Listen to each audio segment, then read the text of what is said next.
भरे कोई, भरे कोई।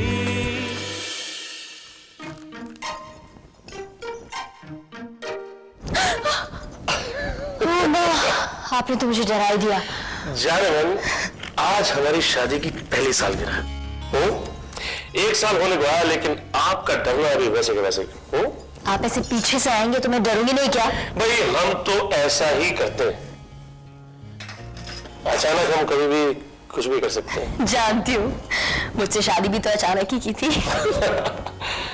खैर एक बात है, तुम्हारे प्यारे मुंह बोले भाई और मेरे जिगरी दोस्त जय ने हमारी मदद ना की होती ना, तो हमारी शादी नहीं हो सकती थी। हाँ। उसके लिए तुमने मुंह की दाल का खाना बनाया? मैंने काफी कुछ पका लिया है। और हाँ, अपने नेबर में नई फैमिली आई है ना, उनकी बेटी है ज्योति, बहुत अच्छा खाना पकाती है। मैंने उसे भी अपनी हेल्प के लिए बुला लिया है। देखता हूँ। नहीं मैं देखती हूँ, लगता है ज्योति होगी।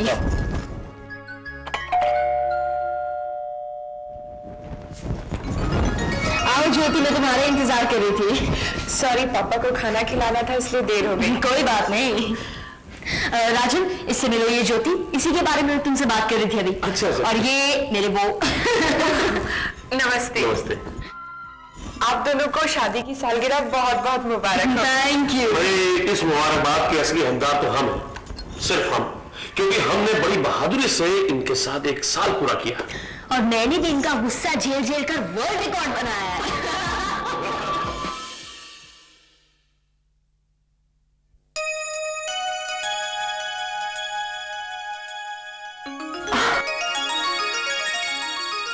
जी आप? जी आप? रीना भाभी कहाँ है? भाभी क्या हुआ? यहाँ हूं मैं। क्या भाभी, आप भी, आपके चक्कर में मैंने इनको। क्या? कुछ नहीं भाभी, आप इनसे मेरा इंट्रोडक्शन तो कराओ ना। अरे हाँ, मैं तो भूल ही गई। ये मेरी नेबर है ज्योति, और ये मेरा भाई जैसा देवर जय। हेलो। अरे हाँ ज्योति, हलवा बन गया? जी भाभी। भाभी राजन नजर नहीं आ रहा? वो बाहर म्यूजिक सिस्टम सेट कर रहे हैं। ठीक है भाभी, मैं देखता हूँ।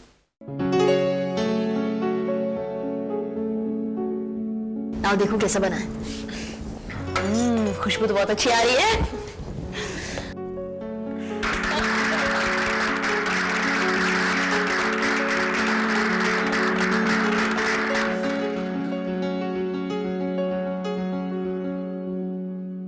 जय, वहां क्या कर रहे हो? इधर आओ, पहले केक तो खाओ। हाँ आओ ना, आप कौन? भाई वैसे भी हमारी शादी की पहली सालगिरह के केक का पहला टुकड़ा तुम्हारे मुंह में जाना चाहिए, क्योंकि अगर तुम्हारा हाथ ना होता तो हमारा साथ ना होता। तुम्हारी बीवी को मायके से भगाकर मैं ही लाया था, और शादी के मंडप तक भी मैं ही लेकर गया था। भाई देखो, ऐसा कोई एहसान नहीं किया तुमने, साला होने का फर्ज निभाया।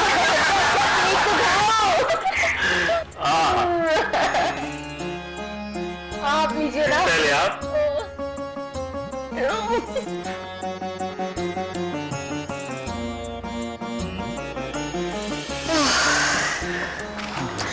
चलो, पार्टी बहुत अच्छी हो गई। ज्योति, तुम्हारे हाथ का नाश्ता सबको बहुत पसंद आया, खासकर जय को तो तुम्हारे हाथ का हलवा बहुत ही पसंद आया। क्या दीदी, आप तो बस यूं ही तारीफ करती रहती हैं। नहीं, मैं वैसे तारीफ नहीं कर रही हूँ, सच में सब कुछ बहुत अच्छा बना था। अच्छा चलो, तुम थक गई होगी, बैठो, मैं तुम्हारे लिए चाय बनाती। नहीं दीदी, अब मैं चलती हूँ, काफी देर हो गई है, पापा भी इंतजार कर रहे होंगे। अरे एक कप चाय तो पीती जाओ। मैं बाद में आ जाऊंगी फिर कभी। चलो ठीक है, आराम करो। Okay, good night. Good night. Good night दीदी। Good night.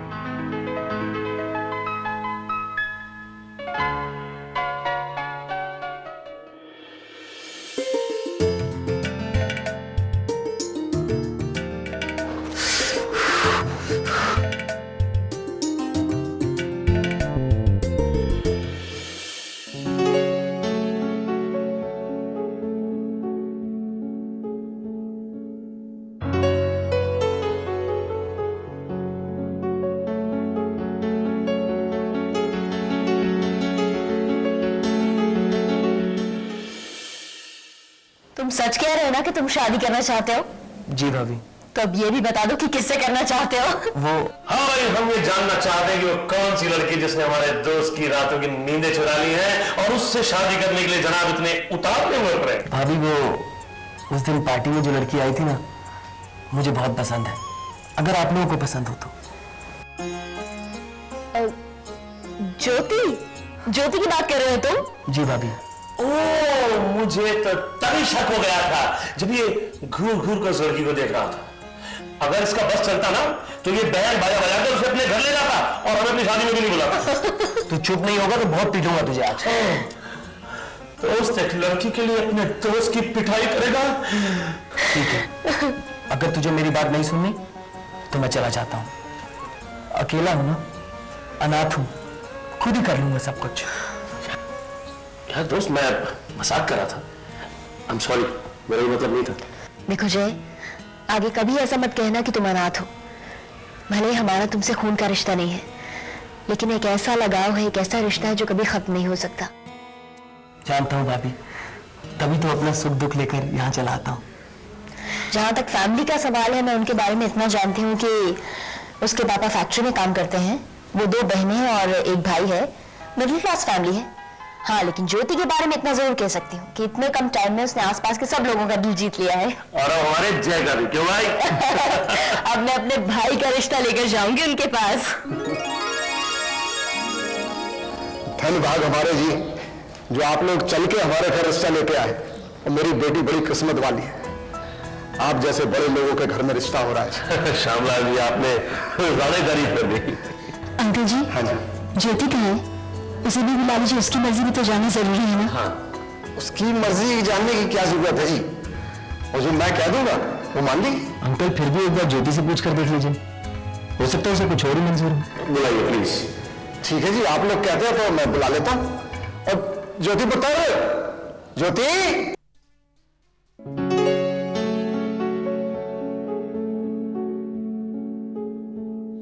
चाह दो बेटा। थैंक यू, पास कर दीजिए। हाँ लीजिए। हाँ जी, थैंक यू।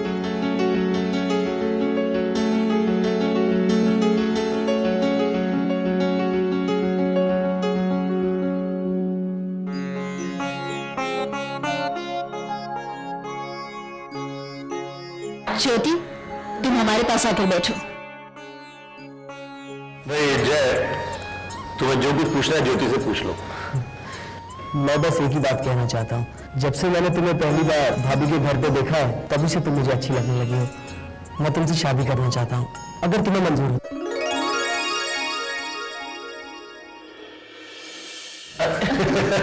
शर्मा जी थोड़ी शर्माती है जी।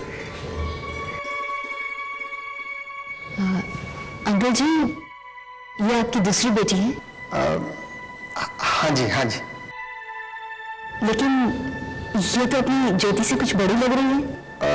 हाँ जी, ये कोई 4 साल बड़ी है जी। तो आप इसकी शादी पहले नहीं करा रहे? ज्योति की पहले करा रहे? नहीं पुत्र, इसकी शादी तो तय हो चुकी है, पहले ही तय हो चुकी है। मैं चाहता हूं कि दोनों की शादी साथ साथ हो जाए। बस अंकल जी, अब जल्दी से शादी का मुहूर्त निकलवा दीजिए, हमसे और इंतजार नहीं हो रहा है। मुझे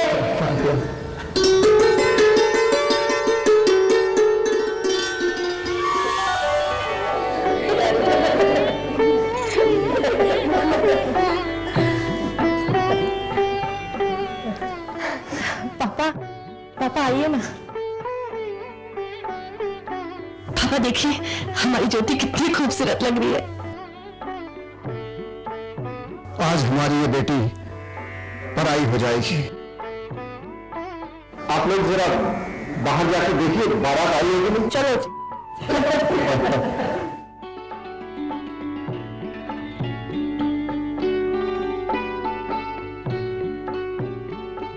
हमारी ज्योति कितनी सुंदर लग रही है ना। नजर में लग जाए। अरे वाह, कहीं नजर ना लग जाए। और क्या? भैया, वक्त है हमारे दूल्हे मियां को सेहरा बांधने का। अरे राजन भाई, मुझे तो कुछ भी दिखाई नहीं दे रहा, दुल्हन को कैसे देखूंगा? अरे तो मत देखना दुल्हन को, है दुल्हन को देखे बगैर शादी नहीं होगी क्या?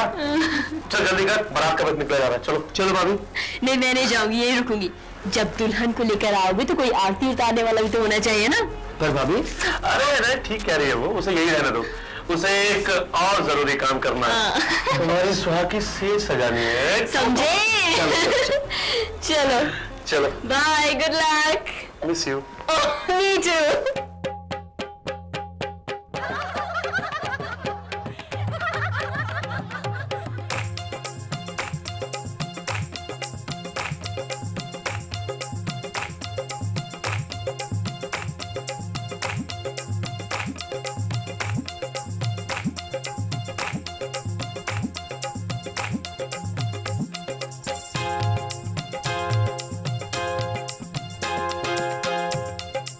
सिंदूर लगाइए।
डॉक्टर साहब, दीपक की तबीयत अचानक खराब कैसे हो गई?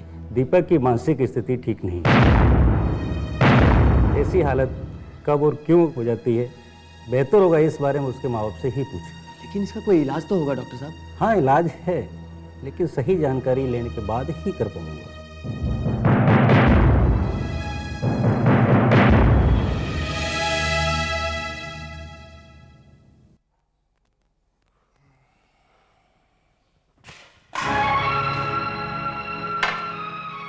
मेरी जिंदगी बर्बाद कर कर जश्न मना रहे हैं आप। कितने धोखे दिए हैं आपने मुझे। जो आपने मेरे साथ किया है उसके लिए मैं आपको कभी माफ नहीं कर सकता। ऐसा क्या हो गया पुत्र? क्या हुआ ये आप नहीं जानते कि आपने मेरे साथ क्या किया है? आपने मेरी जिंदगी में ग्रहण लगा दिया है। मेरा सुख चैन सब छीन लिया आपने।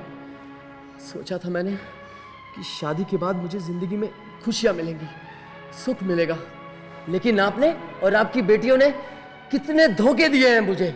क्यों किया मेरे साथ ऐसा? क्यों? मुझे माफ कर दे पुत्र। किस किस बात की माफी मांगेंगे आप? और कब तक मुझे यूं धोखे देते रहेंगे? मैं और धोखा बर्दाश्त नहीं कर सकता। जो कुछ भी आपके मन में है मुझे साफ साफ बता दीजिए। तो समझ में नहीं आ रहा पुत्र, मैं क्या कहूं? पहले आप मुझे ये बताइए कि दीपा की ये हालत कब से है? क्या वो बचपन से ही ऐसी है? नहीं पुत्र, दीपा बचपन से ऐसी नहीं है। अरे वो तो हंसती खेलती गुड़िया थी। बड़ा सुखी परिवार था हमारा। 2 बेटियां, 1 बेटा। एक दिन की बात है, मेरे बेटे को पैदा हुए 15 दिन हुए थे बस। मेरी बीवी किचन में अकेली थी, बच्चियां बाहर खेल रही थी। बीवी गैस से गर्म पानी उतारने गई और उसकी साड़ी को आग लग गई। आग की लपटें देखकर दीपा भागी भागी अंदर गई। मां की हालत और वो लपटें देखकर, वो भयानक दृश्य देखकर वो घबरा कर बेहोश हो गई। बड़ा ही मनहूस दिन था वो, बड़ा ही मनहूस दिन। उस हादसे ने मेरी बीवी की जान ले ली और दीपा को हमेशा के लिए खामोश कर दिया। हमें तो लगा कि दीपा कभी बोलेगी ही नहीं। बहुत वक्त के बाद एक दिन दीपा बोली। होली की लपटों को देखकर दीपा बोली, लेकिन उसके बाद वो पागलों की जैसी हरकतें करने लगी। हमने उसका बहुत इलाज कराया। धीरे धीरे ठीक होने लगी। पूरी तरह ठीक भी हो गई। कुछ साल से सच कह रहा हूं पुत्र, वो बिल्कुल ठीक थी, बिल्कुल ठीक थी। उसे कोई तकलीफ नहीं थी। डॉक्टर ने हमें हिदायत दी थी कि उसे आग की लपटों से दूर रखना, और हमने हमेशा डॉक्टर की हिदायत का पूरा ख्याल रखा, लपटों से हमेशा उसे दूर रखा। लेकिन आपने ये सब कुछ पहले क्यों नहीं बताया मुझे? मैं लोहड़ी वाले दिन दीपा को आग की लपटों के पास ले गया। वो मुझे मना करती रही, फिर भी मैं उसे वहां ले गया। ये सब मेरी वजह से ही हुआ।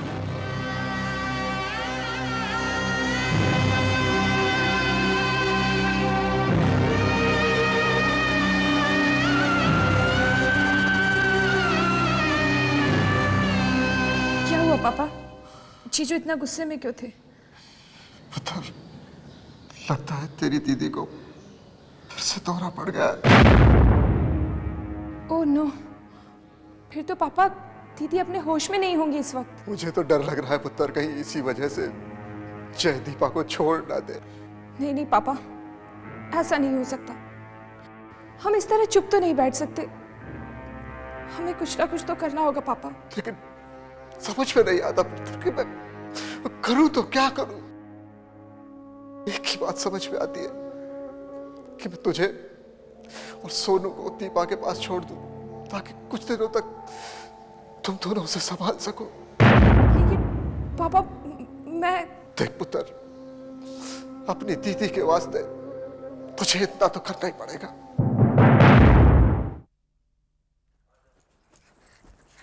दीपू, दीपू, हाँ हाँ बोलो।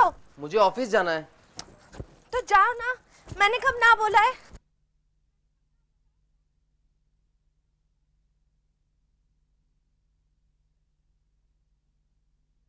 आइए, देखिए अपनी बेटी को। मुझे ऑफिस छोड़कर अब घर पर ही बैठना पड़ेगा। आपकी बेटी को तो किसी बात से कोई मतलब नहीं। समझ में नहीं आता कि क्या करूं। पुत्र, मैं तेरी तकलीफ समझता हूं।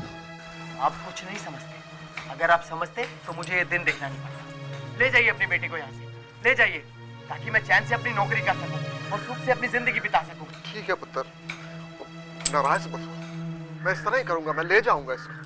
हाँ, ले जाऊंगा। थोड़ा सा वक्त दे दो। मेरे को क्या है, फैक्ट्री काम से 1 महीने के लिए बाहर जाना है। मैं लौट के आऊंगा तो दीपा को जरूर ले जाऊंगा। तब तक ज्योति है ना, वो उसको संभालेगी। चिंता ना करो पुत्र। हाँ?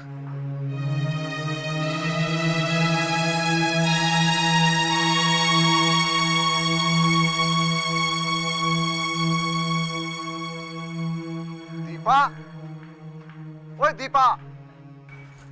पापा आप कब आए? ओए अंदर आ पुत्र। नहीं पापा, अभी मैं खेल रही हूँ। मैं कह रहा अंदर आ। पापा प्लीज, मुझे अभी खेलना है।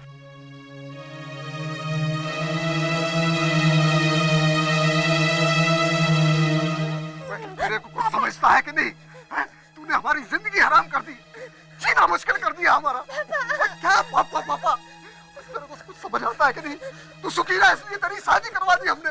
तूने तो जैसे कसम खा रखी है कि बाप को दुखी करके ही रहेगी।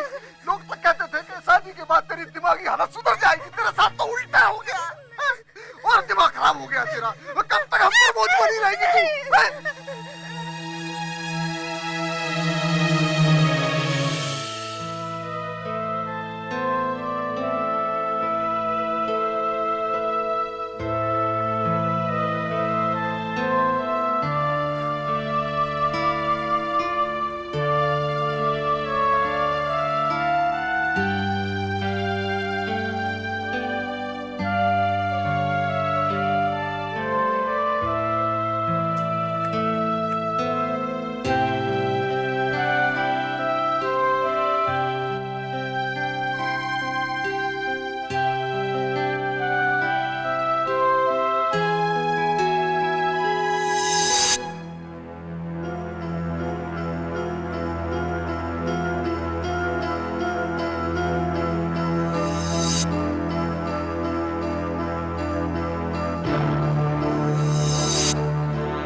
छोड़िए मुझे कवर्स लगाने हैं, इसके बाद खाना बनाना है, कितना काम पड़ा है। छोड़िए ना मुझे। नहीं, आज तुम कोई भी काम नहीं करोगे।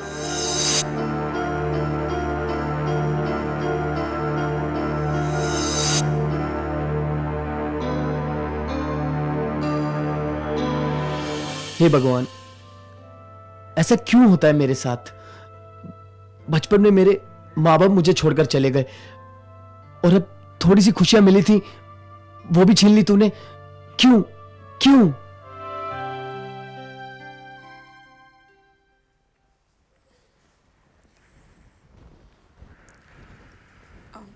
जीजू चाय ले लीजिए। नहीं, मेरा मन नहीं है। तो ठीक है, मैं खाना लगा देती हूँ, आप फ्रेश हो जाइए।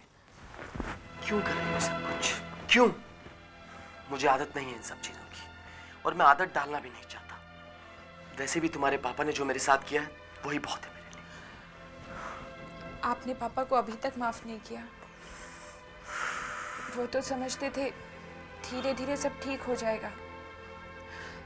मैं मानती हूँ पापा ने जो किया अच्छा नहीं किया।